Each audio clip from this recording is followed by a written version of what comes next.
Last మినిట్లో ఎందుకు అలా చేసావు? ఒకసారి అలా చూడండి. హ్యాండిక్యాప్డ్ అయ్యుండి కూడా గెలవాలని ఎంతో స్పిరిట్తో డాన్స్ చేశారు. అలాంటి జంట గెలిస్తే చాలా బాగుంటుంది కదండి. ఓకేనండి, రేపు మార్నింగ్ 9 o'clockకే మీటింగ్. కొంచెం త్వరగా పడుకోండి. నాకు చిన్న వర్క్ ఉంది, అది ఫినిష్ చేసి పడుకుంటాను. నువ్వు వెళ్ళి పడుకో. థ్యాంక్ యూ అండి. Good night. Good night.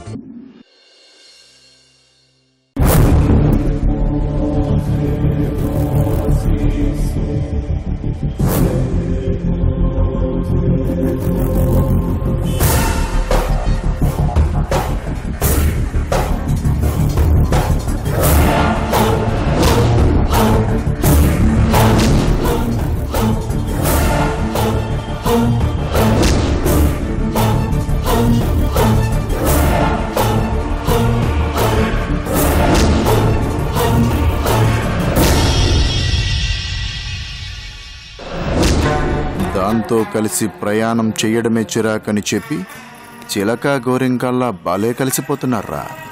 కానీ మిమ్మల్ని విడగొట్టడమే పనిగా ఈ బలరాం గాడు మీ చుట్టూ రాబందుల్లా తిరుగుతున్నాడన్న విషయమే మర్చిపోతున్నారు.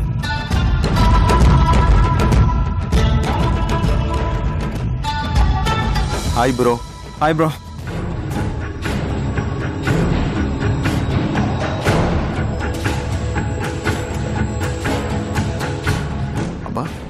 పాపం చాలా కష్టపడి ప్రెజెంటేషన్స్ రెడీ చేస్తున్నారా. కానివ్వండి కానివ్వండి, నా ప్లాన్లు నాకున్నాయి. కానివ్వండి.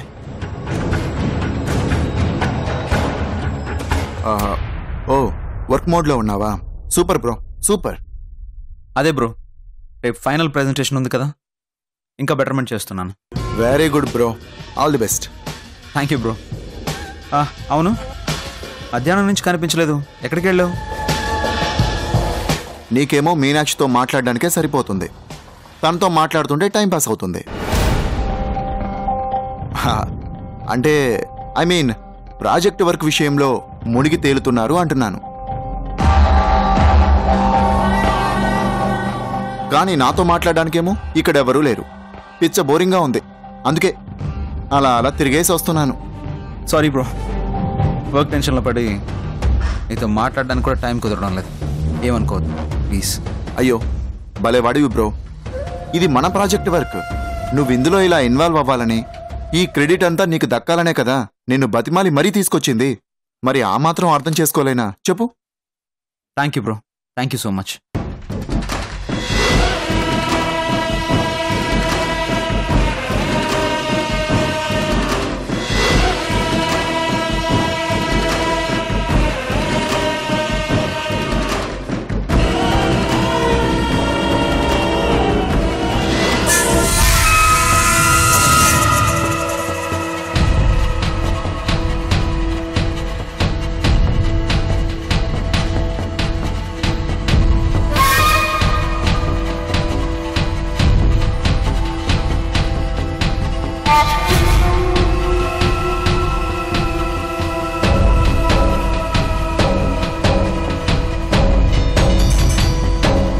బ్రో, వర్క్ చేసి బాగా అలసిపోయినట్టున్నావు.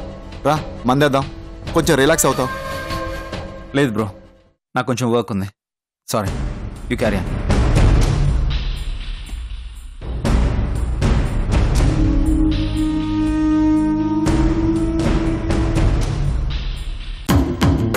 ఇదేంటి, డ్రగ్స్కి అడిక్ట్ అయిపోయి వీడే మందు మందు అని పిచ్చోళ్ళ అరవాలి కదా. మరి అలాంటిది మందొద్దంటవేంటి? షాకింగ్గా ఉంది. ఏమై ఉంటుంది?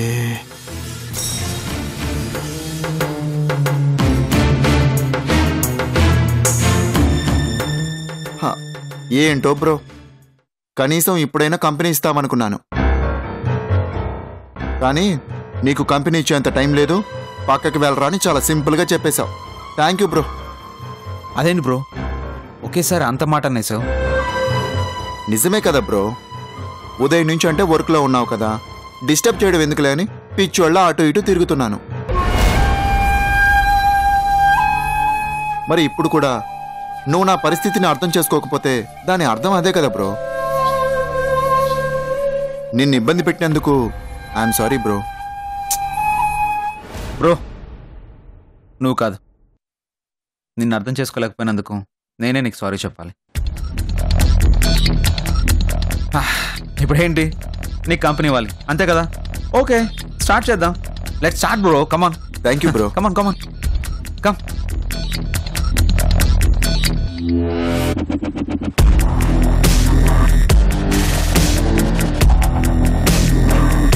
తీసుకో బ్రో.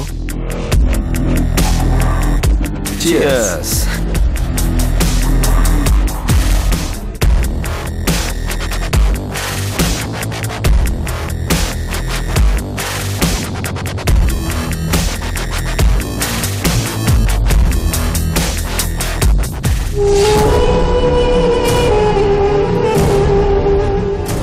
లేదక్కా, నాకెందుకో అతనిలో మార్పు వచ్చిందని అనిపిస్తుంది. పూర్ణిమ, వాడెంత నీచుడో చెప్పాక కూడా ఇంకా ఇలాగే మాట్లాడతావేంటి? వాడు జింకతోలు కప్పుకొని తిరుగుతున్న తోడేళ్ళంటోడు. ప్రాణం పోయే స్థితిలో ఉన్నా సరే వాడు మారడు. అక్కా, నీ నమ్మకాన్ని నేను కాదనట్లేదు. గతంలో జరిగిన విషయాలను బట్టి అతని గురించి నువ్వింత స్ట్రాంగ్ గా చెప్తున్నావని నేను అర్థం చేసుకోగలను. అలాగే నేనతన్ని కళ్ళారా చూసిన దాన్ని బట్టి చెప్తున్నాను, అతనిలో కాస్త కూస్తో మార్పు వచ్చిందని. అంత ఖచ్చితంగా ఏ నమ్మకంతో చెప్తున్నావు పూర్ణిమ? అక్క, నువ్వతన్ని ఒక కంట కనిపెడుతూ ఉండమని చెప్పావు కదా. నువ్వు చెప్పినట్టే అతన్ని ప్రతి క్షణం గమనిస్తూనే ఉన్నాను. ఈ రోజు అతను ఒక సాధువు దగ్గరికి వెళ్లి నీ ఫోటో బావగారి ఫోటో ఇచ్చి మిమ్మల్ని ఇద్దరిని ఒకటే అయ్యేలా పూజ చేయమని చెప్పడం నేను కళ్ళారా చూశానక్క.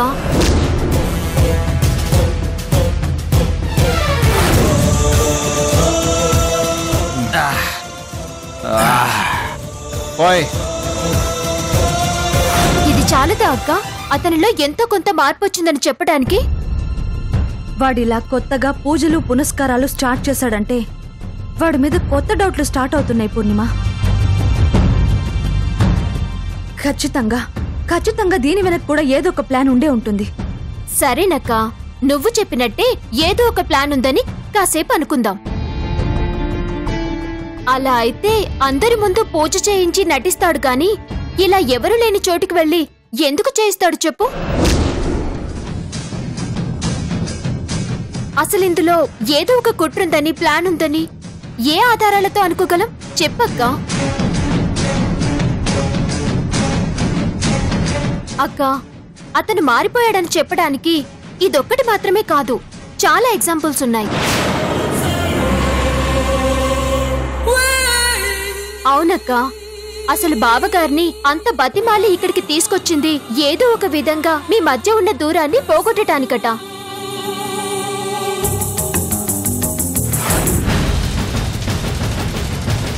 బ్రో మందైపోయింది, నేను తీసుకొస్తాను. అంతేకాదక్క, ఇందాక నువ్వు బావ డాన్స్ చేస్తుంటే చూసి అతను ఎంత ఆనందపడిపోయాడో తెలుసా?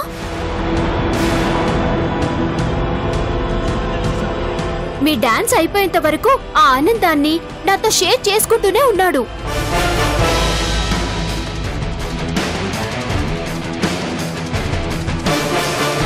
నువ్వు చెప్పిన దాన్ని బట్టి ఆలోచిస్తుంటే వాడు నిన్ను నమ్మించడానికి నాటకాలు ఆడుతున్నాడేమోనని డౌట్గా ఉంది పూర్ణిమ.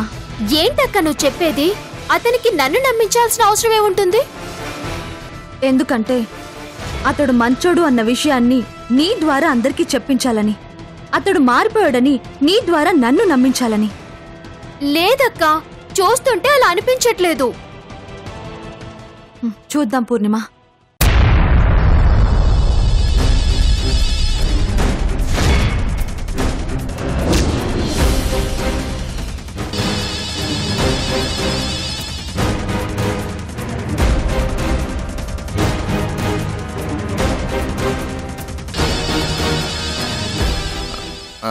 బ్రో బ్రాండ్ మారిపోయింది.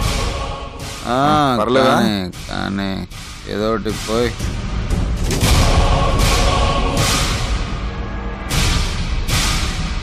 బ్రో కొంచెం వాటర్ కలిపి. నా హిస్టరీలోనే లేదు వాటర్ సోడా అని కలపడం. చూడ్డం కాదు పూర్ణిమ, నీ నమ్మకం కరెక్టో నేను చెప్పింది కరెక్టో డిసైడ్ చేద్దాం.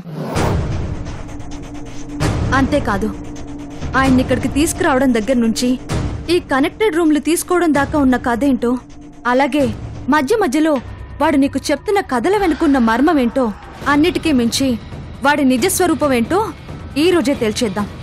ఎలా అక్క? వాడిప్పుడు మందు తాగుతున్నాడు. తాగితే వాడికంటే నీచుడు మరొకడుండడు. వాడు నిజంగా మారితే నిద్రపోతాడు, లేదంటే కొంచెం వెయిట్ చేయి, నీకే అర్థమవుతుంది.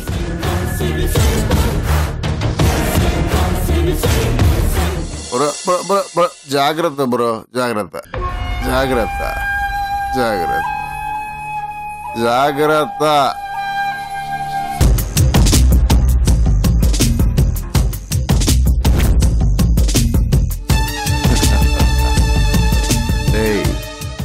మందు ప్రోగ్రాంతో నిన్ను కోమాలోకి పంపించాలనుకున్న నా ప్లాన్ వర్కౌట్ అయింది. ఇక నేను కంప్లీట్ చేయాల్సిన నెక్స్ట్ ప్లాన్లని స్టార్ట్ చేస్తాన్రా. మీనాక్షి, ఈరోజు నీకు కాలరాత్రే.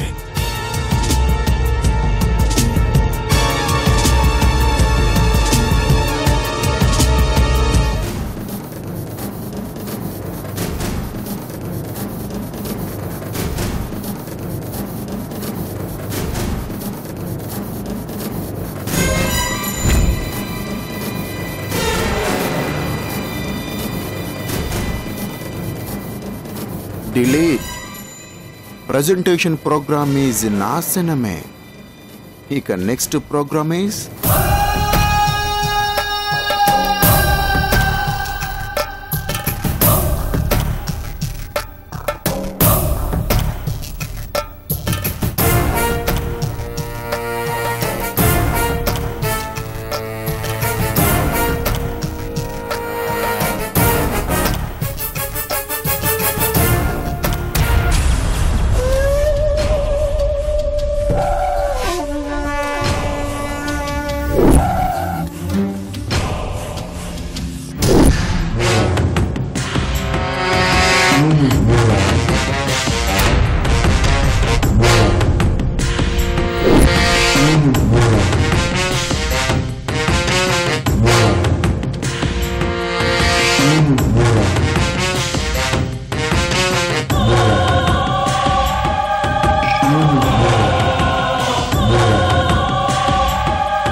నీ గురించి అక్క చెప్పింది నిజమేరా? దొంగ సచ్చినోడా, మారిపోయినట్టు మాయమాటలు చెప్పి ఎంత బాగా నటించావురా. ఓ సదియా రే, నీ నిజ స్వరూపమేంటో బావగారికి తెలిసేలా చేసి ఈ రోజు నీ అంతు చూడకపోతే చూడరా.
కూడా ఎంత అందంగా పోతున్నావే.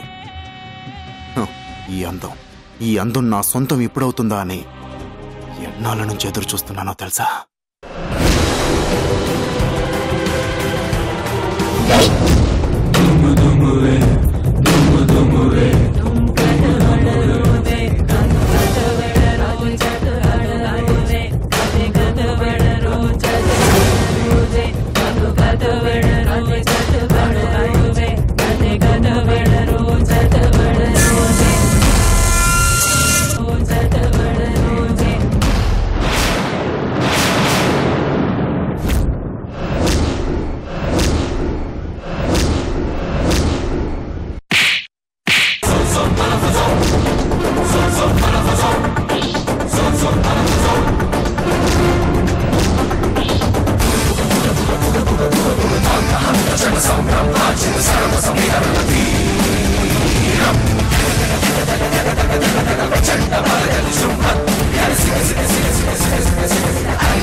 చూసావుగా, వీడేంటో వీడి నిజ స్వరూపం ఏంటో చూసావుగా. గొంగలి పురుగు సీతాకోక చిలకలా మారినట్టు వీడు కూడా మారిపోయాడు. మంచితనానికి మారు పేర్లు అయ్యాడని చెప్పావు కదా. ఇప్పటికైనా అర్థమైందిగా విషమున్న పాము వీడు ఒకటేనని.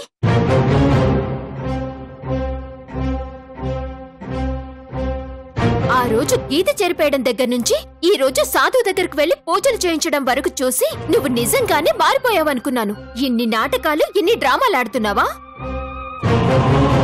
అప్పటికి అక్క చెప్తూనే ఉంది, నువ్వు మారడం అన్నది జరగని పని, ఇదంతా ఖచ్చితంగా నాటకమే, దీని వెనక ఏదో పెద్ద ప్లానే ఉండుంటుందని.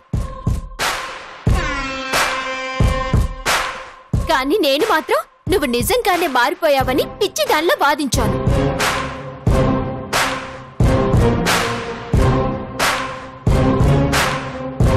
ఇప్పటికైనా నీ నిజ స్వరూపం ఏంటో బయటపడింది కాబట్టి సరిపోయింది. లేకపోతేనా బాబోయ్, నువ్వు 100% మారిపోయావని అందరినీ నమ్మించడానికి ప్రయత్నించుండేదాన్ని.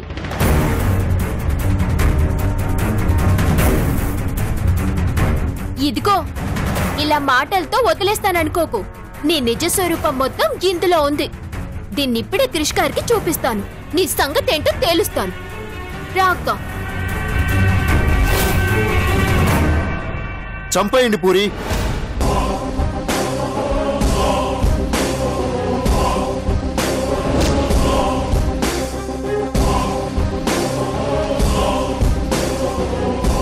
ఈ మాటల్ని తట్టుకొని బతకడం చాలా కష్టంగా ఉంది. దాని బదులు ఏ కత్తో తీసుకొని పొడి చేయండి పూరి. ప్రశాంతంగా చచ్చిపోతాను.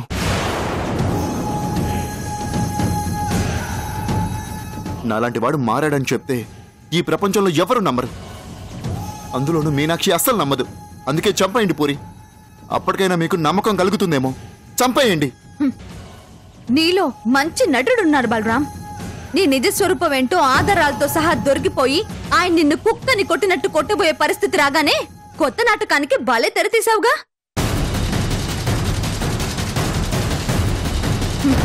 కానీ నీ నాటకానికి తెర పడిపోయింది. ఇది నాటకం కాదు మీనాక్షి, బాధ. నేను మంచి చేయాలని ఎంత ప్రయత్నించినా సరే నన్నింకా నీచంగానే చూస్తున్నారనే బాధ. ఇక నన్ను ఎప్పటికీ నమ్మరనే బాధ.